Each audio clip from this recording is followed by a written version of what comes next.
반갑습니다, 여러분. 우리 옆에 계신 분들과 함께 우리 한번 인사할까요? 하나님이 우리와 함께 하십니다. 한번 이렇게 인사하도록 하겠습니다. 제가 교회에 오시면 가끔씩 이런 인사들을 서로 하도록 좀 제가 이렇게 시키거든요. 왜 그렇게 시키냐면 지난주 제가 말씀을 드렸죠. 교회 와서 한번 크게 웃고 갔으면 좋겠다. 그게 저의 목회적 비전이다. 그런데 언제 가장 크게 웃는지 아세요? 서로 인사할 때 가장 크게 웃으세요. 제가 이렇게 목회를 해보니까 그렇더라고요. 그래서 가끔씩 그렇게 제가 부탁을 합니다. 그러면 크게 웃으시면서 서로 인사할 수 있는 그런 시간이 됐으면 좋겠어요. 한 번만 더 해볼까요? 지난주 설교 말씀이 이 시대의 바나바가 됩시다. 우리 한번 서로를 격려하면서 이 시대의 바나바가 됩시다. 한번 인사하도록 하겠습니다.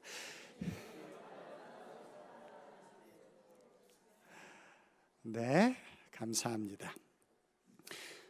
제가 한 번은 병원에 입원한 적이 있었는데 그 방에 모두 다른 종교를 가지신 분들이 한 방 안에 입원을 하게 되어졌어요.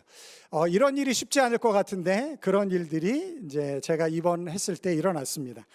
그래서 그 방 안에 기독교인도 있었고 천주교인도 있었고 불교도 있었고 무교도 있었고 나머지 하나는 뭘까요? 남묘호랑개교를 믿는 분들도 있었습니다. 이렇게 구성되기가 어려울 것 같은데 놀랍게 그렇게 구성이 되어졌어요. 여러분, 이분들 중에서 누가 신앙생활을 가장 열심히 잘하는 것 같을까요? 누굴까요? 네, 맞았습니다. 남묘호랑개교를 믿는 분이 신앙생활을 제일 열심히 하시더라고요. 그분은 아침, 점심, 저녁으로 식사가 끝나고 나면 어디를 가세요. 가셔서 1시간, 2시간 남묘호랑개교, 저 잘 모르는데 그런 주문을 외운다고 하더라고요. 그래서 주문을 정말 열심히 외우세요. 그러면서 저에게 간증을 하시더라고요. 자기가 위장병이 있었는데 남묘호랑개교를 믿고 나서부터 위장병이 치유되어졌다. 그렇게 이야기를 하더라고요. 제가 그 이야기를 딱 듣는 순간에 저거는 남묘호랑개교의 능력이 아니래도 치유받겠다. 왜냐하면 식사 끝나자마자 한두 시간을 가서 남묘호랑개교 소화가 저절로 되겠죠. 그래서 위장병이 치유됐다. 이제 그렇게 이야기했던 경험이 생각이 났습니다. 여러분, 세상에 많은 다양한 종교가 있습니다. 기독교를 그 종교의 하나라고 본다고 한다면, 기독교를 우리가 종교라고 이야기 안 할 때도 있는데 그 종교의 하나라고 우리가 본다고 한다면 기독교는 다른 종교와 어떤 차이점을 가지고 있을까요? 이 세상에 많은 종교들이 있는데 그 종교들과 기독교가 다른 점은 과연 무엇일까요? 우리는 이렇게 이야기하잖아요. 기독교에만 구원이 있다라고 이야기를 하는데 어떤 차이점이 있어서 다른 종교는 구원이 없고 우리만 구원이 있다, 그렇게 이야기할 수 있을까요? 그 차이는 우리의 선행이 아닌 하나님의 은혜로 구원을 받는다. 우리의 선행이 아닌 하나님의 은혜로 우리가 구원을 받는다. 이것이 세상과 다른 기독교의 모습입니다. 여러분, 세상에 많은 종교가 있지만 은혜로 구원을 이야기하는 종교는 기독교밖에 없습니다. 우리가 무엇을 잘해서 구원을 받는 것, 그거는 다른 종교에도 다 있어요. 불교도 있고 이슬람도 있고 다른 종교에 다 있지만 기독교는 뭘 이야기하냐면 나는 나를 스스로 구원할 수 없다. 나는 나를 스스로 구원할 수가 없습니다. 그게 기독교의 가르침이에요. 내게 그런 능력이 없어요. 그래서 나는 나를 스스로 구원할 수가 없습니다. 그래서 그 구원을 누가 주시는가요? 하나님이 주십니다. 하나님의 은혜로, 하나님의 선물로 우리에게 주시기 때문에 우리가 하나님의 자녀가 되어지고 하나님의 구원을 우리들 가운데 이루어 나가게 되는 것이에요. 여러분들 지금 이 자리에 나와 계시죠? 뭐 때문에 나와 계신지 아세요? 하나님의 은혜 때문에 여러분들이 이 자리에 있는 줄 믿습니다. 하나님의 은혜가 아니고서는 우리가 이 자리에 설 수가 없어요. 이 자리에 있을 수가 없습니다. 그 은혜가 우리를 하나님의 자녀가 되게 하는 것이에요. 하나님의 은혜가 기독교 신앙의 본질이고 핵심입니다. 이 은혜가 빠져버리면 기독교는 기독교로 존재할 수가 없습니다. 그렇게 은혜가 중요하면 그럼 과연 기독교가 말하는 은혜는 무엇인가? 기독교가 말하는 은혜는 은혜 받을 자격이 없는 사람에게 주어지는 호의, 자비, 사랑, 이런 것들이 바로 기독교가 말하는 은혜입니다. 굉장히 중요한 거예요. 은혜 받을 자격이 있는 사람이, 다시 하겠습니다. 은혜 받을 자격이 있는 사람이 받는 건가요? 받을 자격이 없는 사람이 받는 건가요? 받을 자격이 없는 사람이 하나님의 호의, 자비, 사랑, 이런 걸 받는 것, 그것을 성경은 은혜라고 합니다.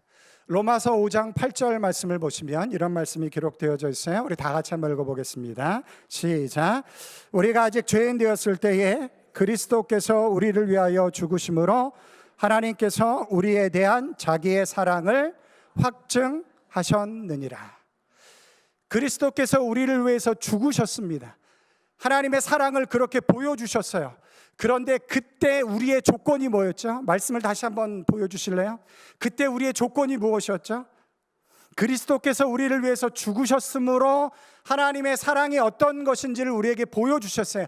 야, 이게 하나님의 사랑이야. 그런데 그때 우리의 조건이 뭐였다고요? 놀랍게도 죄인이었다라는 거예요. 은혜 받을 자격이 있는 사람입니까? 없는 사람입니까? 없는 사람이에요. 그런데 그 은혜 받을 자격이 없는, 하나님의 구원을 받을 자격이 없는, 하나님의 사랑을 받을 자격이 없는 그 사람을 위해서 예수 그리스도께서 자기의 목숨을 내어주심으로 하나님의 사랑이 어떠한 것인지를 우리들 가운데 보여주셨다라는 것입니다. 이게 은혜인 거예요. 받을 자격이 없는데도 하나님의 선함과 하나님의 사랑과 은혜로 우리의 삶을 이끌어 주시는 건, 그게 하나님의 은혜인 줄 믿습니다. 하나님의 은혜는 우리의 조건과 상관없이 주어지는 은혜라는 것이에요. 오늘 본문에는 자기 인생에서 가장 큰 실패를 경험했던, 자기 인생에서 가장 큰 실패를 경험했던, 그래서 주저앉을 수밖에 없었던 베드로가 어떻게 예수님을 만나고 다시 일어설 수 있는가, 그 말씀들이 기록되어져 있습니다. 예수님이 십자가의 죽음을 제자들에게 이야기하자, 내가 이제 곧 십자가에 죽게 될 것이야. 그렇게 될 때 너희들이 다 나를 부인하고 떠나갈 거야. 예수님이 그렇게 이야기를 하셨습니다. 그때 베드로가 성격이 어떻다 그랬죠? 불 같아요. 급해요. 그러다 보니까 그 말씀을 듣자마자 뭐라고 이야기를 했냐면, 결코 그럴 수 없습니다. 주님, 어떻게 그런 일이 벌어질 수 있겠습니까? 다른 사람은 다 떠나도 결코 나는 주님을 떠나지 않을 것입니다 라고 베드로가 아주 자신 있게 당당하게 이야기를 했습니다. 그게 베드로의 마음이었습니다. 그러나 현실은 그렇지 못했습니다.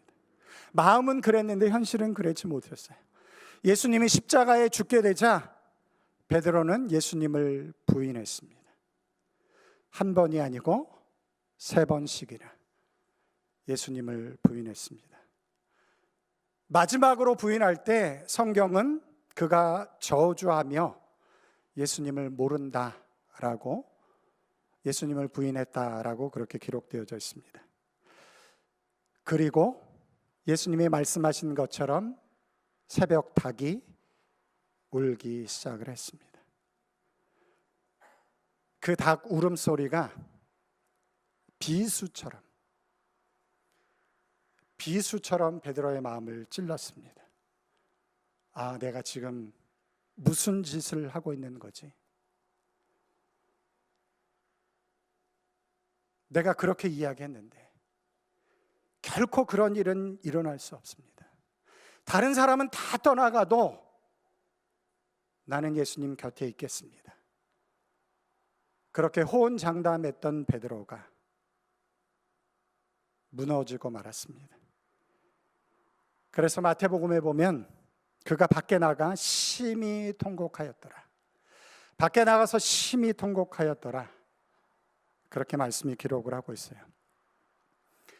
여러분, 인간이 경험하는 가장 큰 고통 중에 하나는 원하는 나의 모습과 현실의 나의 모습이 다를 때 찾아오는 수치심과 죄책감이라고 합니다. 우리 내면을 연구하는 사람들이 그렇게 이야기를 해요. 우리 인간에게 찾아오는 가장 큰 고통은 원하는 나의 모습과 현실의 나의 모습이 다를 때, 그 내 자아가 서로 통합되어지지 않을 때 나타나는 그 수치심과 죄책감이 우리에게 굉장히 크게 고통 가운데 다가온다라는 것입니다. 여러분들이 원하는 모습대로 다 살아가시지요? 여러분들은 성가대 정도 된다라고 한다면 여러분들은 여러분들이 원하시는 모습으로 다 살아갈 수 있죠. 네. 그런 사람은 아무도 없습니다. 내가 원하는 모습은 여기에 있는데 그렇게 살아가지 못하는 나의 모습을 볼 때 우리는 굉장히 어려워요. 저도 마찬가지입니다. 저도 목사로 부름을 받아서 정말 하나님의 사람처럼 이 사역을 감당하기를 원하는데 그렇지 못할 때가 있어요. 그때마다 내가 원하는 나의 모습과 그렇지 못한 나의 모습을 보면서 굉장히 고통스럽고 어려워요. 수치심이 들기도 하고 그걸 이루지 못한 죄책감이 나의 마음 가운데 찾아오기도 합니다.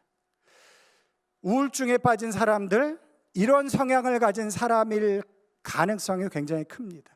내가 원하는 기대사항과 나의 현실이 너무 차이가 많이 나기 때문에 거기서 우울증이 찾아올 수도 있는 거예요.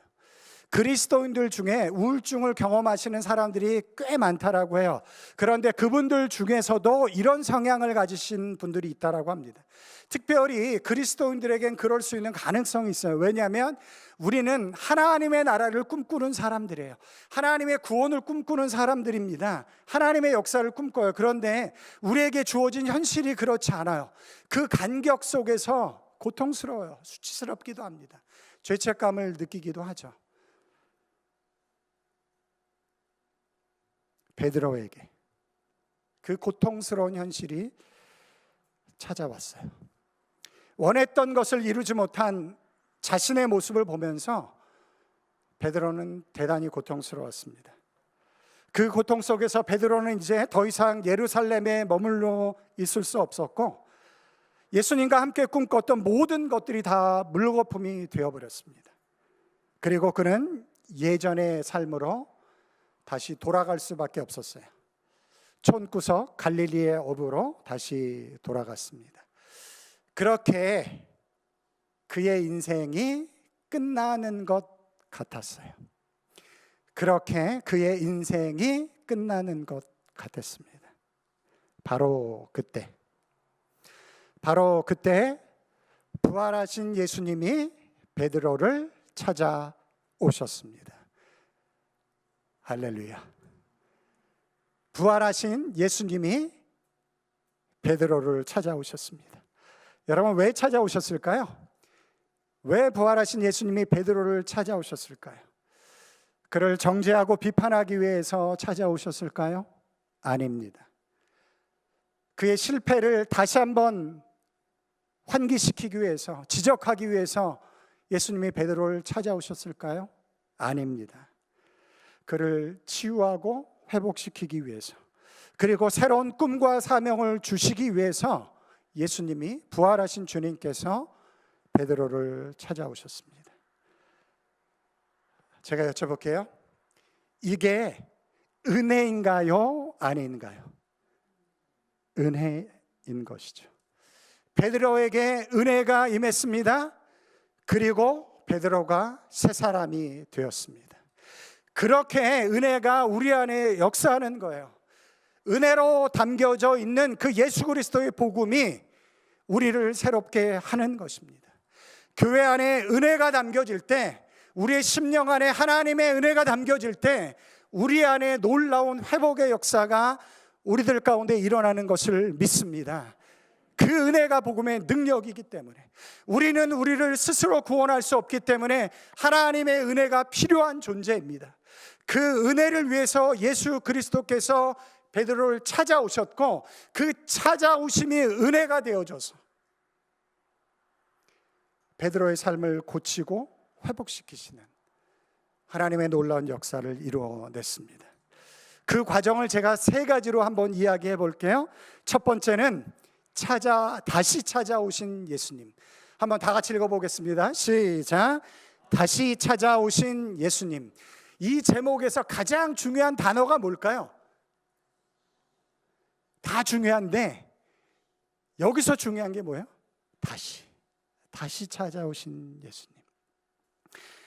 베드로가 예수님을 언제 처음 만났죠? 베드로가 예수님을 언제 처음 만났죠? 물고기 잡을 때. 그런데 잡았어요? 못 잡았어요? 하나도 못 잡았어요. 그런데 예수님이 저기 가서 던져봐라 했더니, 그 말씀을 의지해서 던졌더니 그 물이 찢어질 정도로 그렇게 많이 잡았어요. 그런데 그 모습이 오늘 본문에도 그대로 나타나고 있어요. 그 처음 예수님을 만났던 그 장면이 다시 찾아오신 예수님이 다시 베드로를 만나면서 동일하게 재현되어지고 있습니다. 3절 말씀을 보시면, 시몬 베드로가 나는 물고기 잡으러 가노라 하니 그들이 우리도 함께 가겠다 하고 나가서 배에 올랐으나 그날 밤에 아무것도 잡지 못하였더니. 처음에 예수님이 고기 잡으러 나간 베드로를 만나셨어요. 아무것도 못 잡았습니다.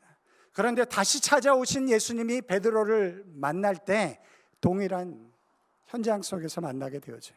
5절 6절을 보시면, 예수께서 이르시되 얘들아 너희에게 고기가 있느냐?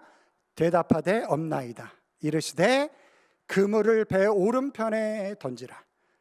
그리하면 잡으리라 하시니 이에 던졌더니 물고기가 많아 그물을 들 수 없더라. 동일한 장면이 다시 찾아오신 예수님에 의해서 일어나고 있어요.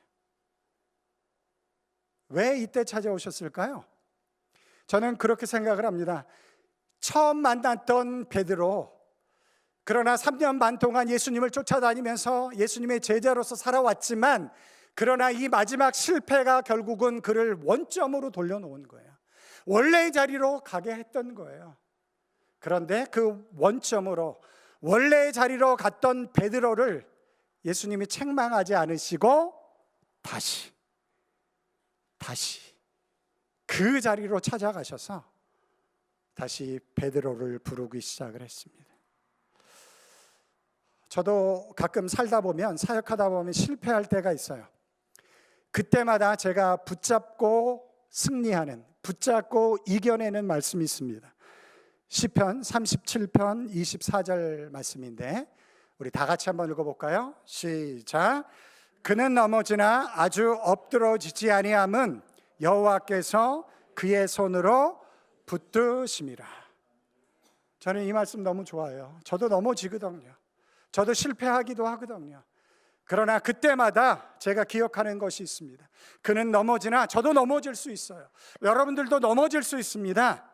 그러나 아주 엎드러지지 아니함은 여호와께서 그의 손으로 붙드심이라. 그것이 은혜인 거예요. 은혜. 넘어졌다고 버리는 것이 아니고, 포기하는 것이 아니고, 여전히 그 자리에 찾아오셔서 다시 일으켜 주시는 하나님의 은혜가 우리들 가운데 있는 줄 믿습니다. 찾아오실 뿐만 아니라 그를 다시 품으세요. 예수님이 베드로를 찾아오셔서 제일 먼저 하신 게 뭐죠? 식사를 준비해 주셨어요. 식사를 준비해 주셨어요. 그래서 오늘 설교 제목을 제가 와서 조반을 먹으라 이렇게 정할까 하다가 좀 제목이 그렇긴 하다. 그래서 은혜로 날 새롭게 이렇게 정했는데, 그 은혜가 가장 은혜가 되는 게 뭐냐면, 그 실패한 제자 베드로에게 얼마나 예수님도 실망을 했겠어요. 얼마나 그분도 마음이 아팠겠습니까? 그러함에도 불구하고 그것을 다 내려놓으시고 그 실패한 베드로에게 아침 식사를 준비해 주시는 예수님의 그 마음, 여러분, 그 마음이 느껴지시나요? 예수님의 그 마음이 와서 조반을 먹으라. 오늘 말씀을 통해서 그 마음이 여러분들 가운데 느껴졌으면 좋겠습니다. 그 은혜가 베드로에게만 이루어지는 것이 아니고 우리 모두에게 이루어지기 때문에 그렇습니다. 제가 주님의 교회에 부임하여 이제 교회 현황을 살펴보면서 우리 공동체 안에도 베드로 같은 상황에 있는 분들이 있다라는 것을 제가 알게 되어졌어요. 물론 개인적인 어려움일 수도 있고 공동체 안에서 받은 어려움일 수도 있는데 그 어려움 때문에 주저앉아서 힘들게 이 시간들을 보내시는 분들이 있다라는 것을 알게 되었습니다. 그런 이야기가 막 부임한 담임 목사에게는 부담스러운 이야기인 것 사실이지만, 그러나 저는 그렇게만 생각하지 않습니다. 왜냐하면 제 마음 가운데 이런 마음이 있어요. 이제 시간이 되었다. 다시 찾아오실 주님을, 주님의 교회가 만날 때가 되었다. 다시 찾아오실 주님을 우리가 만날 때가 되었다. 예수님이 그렇게 찾아오신 것처럼 우리들 가운데 다시 찾아오실 줄 믿습니다. 제가 신방을 하고 다른 분들, 여러분들 만나면서 저에게 그런 이야기를 하신 분들이 계셨어요. 바닥을 쳤으니 이제 올라갈 일만 남았다. 주님의 교회가 어려운 시간 보냈어요. 이제 바닥을 쳤습니다. 이제는 뭐만 남았다고요? 올라갈 일만 남았어요. 주님이 다시 찾아오시면 됩니다. 우리가 그걸 사모하면 됩니다. 주님께서 다시 찾아오셔서 우리를 새롭게 하실 줄 믿습니다. 두 번째, 예수님은 다시 찾아오실 뿐만 아니라 베드로를 치유하시고 회복해 주셨습니다. 베드로를 치유하시고 회복해 주셨어요. 조반을 먹고 나서 예수님이 베드로에게 질문합니다. 요한의 아들 시몬아, 내가 이 사람들보다 나를 더 사랑하느냐? 비슷한 질문을 3번씩이나 하죠. 시몬아, 내가 나를 사랑하니? 그렇게 3번씩이나 질문을 합니다. 여러분, 왜 3번을 질문하셨을까요? 그 이유를 여러분들도 다 잘 알고 계시죠? 베드로가 3번 예수님을 부인했기 때문에 그렇습니다. 그래서 예수님이 3번을 물어보신 거예요. 네가 나를 3번 부인했지? 그러나 이제 너는 스스로 내가 주님을 사랑합니다. 3번 고백해라. 내가 주님을 사랑합니다. 너 스스로 3번 고백해라. 그래서 그의 실패를, 그의 상처난 마음을, 수치심을, 죄책감을 그 사랑의 고백으로 회복시키기 위해서 예수님께서 그렇게 물어보셨던 것이죠. 베드로가 스스로 그렇게 고백을 합니다. 마지막에는 이렇게 고백하죠. 주님, 모든 것을 아시오매 내가 주님을 사랑하는 줄을 주께서 아시나이다. 예수님이 대답을 어떻게 하셨는지 성경에 나오지 않지만 우리가 한번 상상해 본다면 예수님이 뭐라고 대답을 하셨을까요? 이 마지막 이야기를 듣고 주님, 모든 것을 아시오매 내가 주님을 사랑하는 줄을 주께서 아시나이다. 그때 예수님은 뭐라고 대답했을까요? 저는 이렇게 예수님이 대답하셨을 것 같아요. 그래, 나도 안다. 그래, 나도 안다. 그 고백만 있으면 된다. 그래, 나도 안다. 네가 두려움 때문에, 너의 연약함 때문에 네가 나를 부인했지만 네가 사랑하는 줄, 나를 사랑하는 줄 내가 안다. 그 고백만 있으면 된다. 그렇게 그의 마음을 치유해 주셨습니다. 여러분, 예수님을 사랑하시죠? 예수님을 사랑하시죠?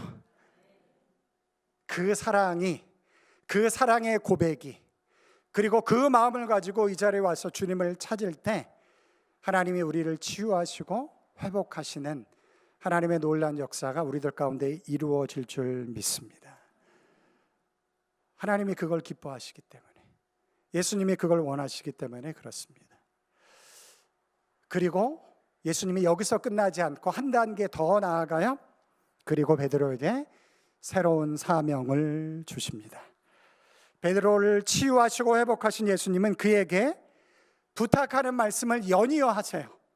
내 어린 양을 먹이라, 내 양을 치라, 내 양을 먹이라. 이렇게 베드로에게 사명을 주세요. 제가 한번 질문을 해볼게요. 이 양이 누구의 양이죠? 자, 한글 실력, 국어 실력을 발휘하셔서, 자, 이 양이 누구의 양이죠? 예수님의 양이에요. 예수님이 뭐라고 이야기를 하냐면 내 어린 양을 먹이라, 내 양을 치라, 내 양을 먹이라, 그렇게 이야기를 했어요. 그런데 그걸 누구 보러 치라고 하죠? 베드로에게 치라고 합니다. 주님의 양을, 당신의 양을 지금 누구에게 맡기시는 거예요? 베드로에게 맡기시는 거예요. 그런데 그 베드로가 어떤 사람이었다고요? 실패했었던 베드로를 치유하시고 회복하시면서 그에게 새로운 사명을 허락해 주셨습니다. 저는 사명을 생각할 때마다 저는 이 본문을 생각을 해요. 양이 누구라고요? 누구의 양? 예수님의 양인데, 예수님의 양을 베드로에게 치게 하심으로 예수님은 베드로에게 예수님의 옷을 입혀주시는 거예요. 예수님의 옷을 입혀주시는 거예요. 이제 네가 나 대신 내 양을 쳐라. 그렇게 예수님의 옷을 베드로에게 입혀주심으로 그 사명을 감당하게 하셨다라는 것입니다.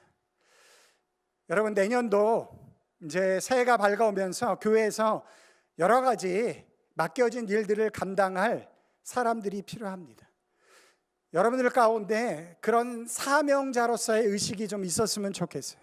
아, 내가 교회를 위해서 이 정도는 내가 올 한 해 감당하겠다, 그런 기도가 여러분들 가운데 있었으면 좋겠고, 또 그것을 사명으로 받아서 감당할 수 있는 여러분들이 되셨으면 좋겠습니다. 그것이 영광스러운 이유는 뭐냐면 예수님이 그분의 옷을 나에게 입혀주시는 것이기 때문에 그렇습니다. 그런 은혜가 우리들 가운데 이루어지는 것이죠. 여러분, 기독교는 실패를 부인하지 않습니다. 그러나 실패에 머물러 있지 않습니다. 도리어 그 실패를 담아서도 합력하여 선을 이루시는 하나님의 사랑과 능력과 은혜에 대해서 성경은 말씀하고 있습니다. 그 은혜가 우리에게 필요합니다. 여러분, 주님 앞에 나아가서 하나님, 그 은혜가 우리에게 필요합니다, 그렇게 기도할 수 있는 여러분들이 되시길 주님의 이름으로 축원합니다. 그 은혜가 우리들 가운데 임할 때 베드로를 다시 찾아오시고 그를 치유하시며 새로운 사명으로 하나님의 위대한 일꾼으로 세우셨던 놀라운 역사가 우리 공동체 안에도 일어날 줄 믿습니다.